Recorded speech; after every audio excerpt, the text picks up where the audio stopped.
Evo još jednog recepta koji će vam se dopasti, a i koji će vam sigurno uštedjeti novac. Tahini pasta ili pasta od susama. Za ovaj recept glavni sastojak je naravno susam. Odmerit ćemo 300 grama susama. Tahini se najčešće koristi u tradicionalnim bliskoistočnim i mediteranskim kuhinjama, ali polako postaje sve više popularan i kod nas, a i širom sveta zbog univerzalnosti i zdravih sastojaka. Kada smo odmerili susam koji ćemo koristiti za ovu pastu, zagrevamo ringlu na srednju jačinu i sipamo susam u tiganj ili šerpu, svejedno. Pecite susam i mešajte vrlo često kako bi se jednako sav susam ispekao. Pecite ga dok ne dobije zlatno braunkastu boju. Kada se ispekao, stavljamo ga u blender. Tahini je izvor zdravih masti, proteina, vlakana, kalcijuma, gvožđa i magnezijuma. Također pomaže u zdravlju srca i kostiju, zahvaljujući sadržaju susamovog semena.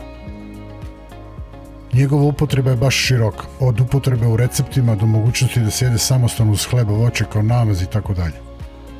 Idemo dalje sa pripremanjem tahinija. Sada ćemo da izblendiramo susam.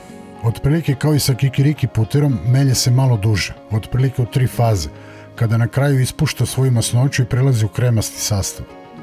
Tahini je ključni sastojak u humusu, gdje se meša sa kuvanim leblebijama, belim lukom, maslinovim uljem, limunovim sokom i začinima, a pravit ćemo i taj recept.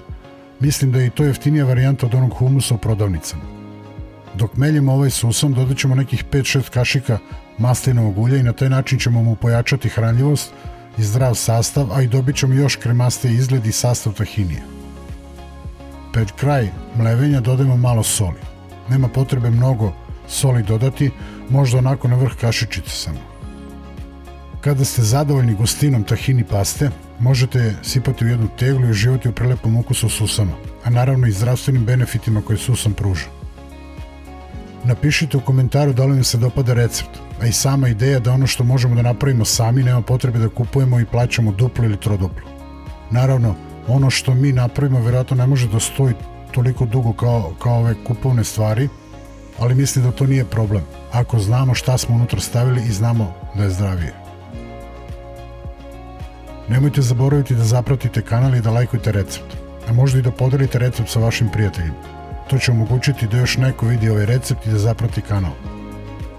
Hvala na pomoći i podršci. Pozdrav do narednog recepta.